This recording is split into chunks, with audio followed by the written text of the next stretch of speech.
చాలా ప్రయాసపడుతున్నారు, పోరాటం చేస్తూ ఉన్నారు పనుల పట్ల.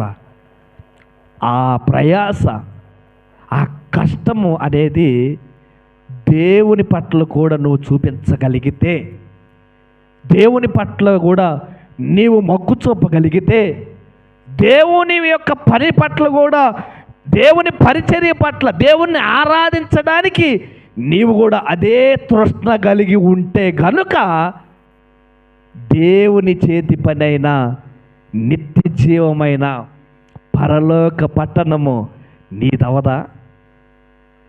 అవదా? క్రిస్మస్ నాటికి డబ్బులు బాగా సంపాదించుకొని కూడబెట్టుకున్నట్లుగా దేవుని పని పట్ల ఎంతే ప్రయాసను పడగలిగితే పరలోక రాజ్యము నీదవుతుందా? అవదా? దానికోసం ఇది పోగొట్టుకుంటే మంచోళ్ళ, దీన్ని పొందుకొని